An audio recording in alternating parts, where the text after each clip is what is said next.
Patriot Mobile, the company, is a great partner of this program, but there's another sister organization, Patriot Mobile Action, and they're doing some fabulous work in helping flip school boards and fight for parents' rights.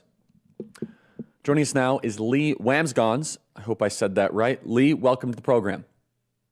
Very close. That's my husband's fault. Wambsganss. Thanks, I'm Charlie. Good to sorry, be I here. tried my best. You're the executive director of Patriot Mobile Action. Tell us about the great work you're doing on the ground. So Patriot Mobile Action was formed by four executives, actually, who are at Patriot Mobile. We did this last year, and it was our first launch year in 2022. And we took on four independent school districts in Tarrant County, Texas. As you know, Tarrant County is the largest red county left in the nation and in the bullseye of the term Texas Blue.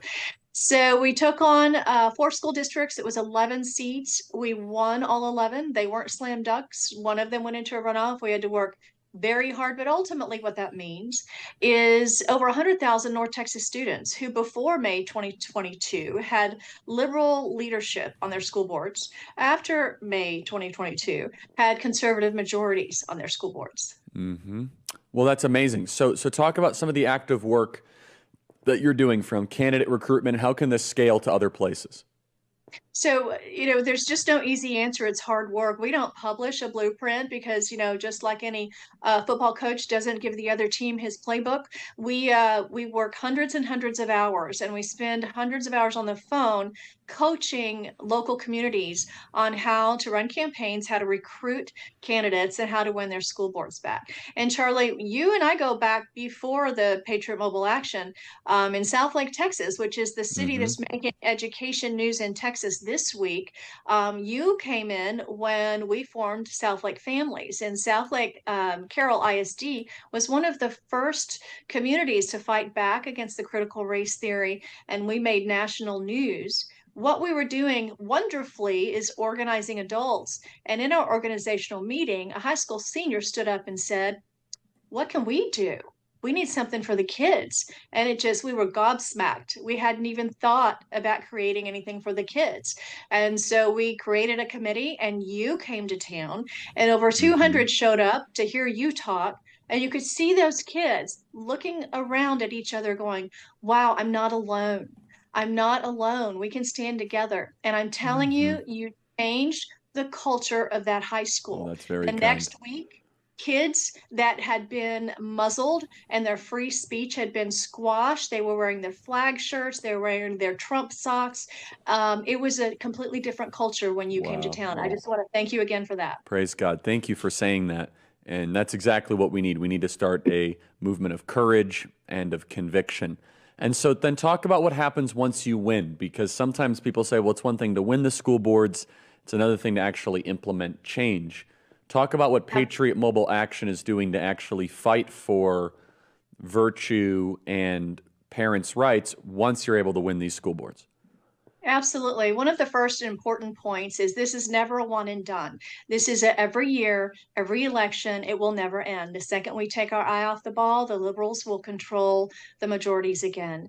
And there are several examples in the state of Texas. And the biggest one this week is the Southlake Carroll Independent School Board trustees voted Monday night to leave the Texas Association of School Boards, the woke TASB. TASB was one of the late leavers of the national where the moms and dads were targeted. Yeah, sure. Yeah, absolutely. Where they wrote a letter to Biden calling moms and dads who were simply exercising their First Amendment rights to speak out at the public comments section of school board meetings, literally calling parents domestic terrorists and saying that they were committing hate crimes for speaking out against the racist critical race theory.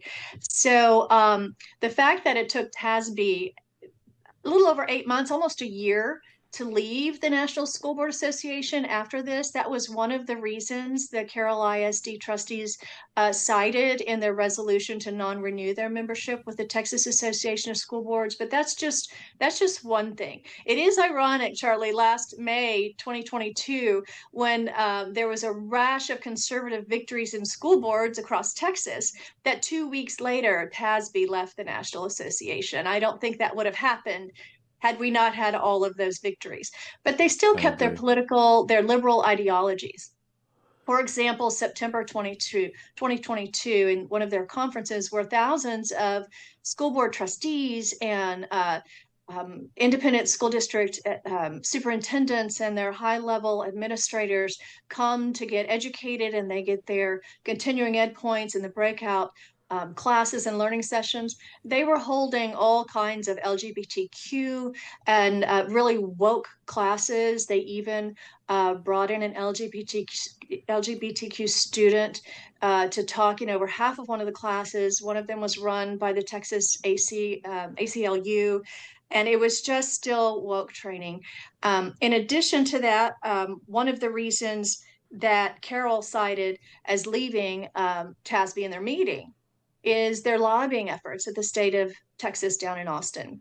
Mm. Texas's education funding system is pretty wacky, and one of the things Texas implemented is Robin Hood, and that takes away from wealthy districts and gives to poor districts to help equalize the opportunity for public education. And while that sounds good, last year $4 billion was paid into this Robin Hood fund, and only $2 billion could be accounted for. Several years ago, one of the poor districts in South Texas was outed for building a $20 million water park with those education funds. Wow. So we're asking for accountability for the Robin Hood funds.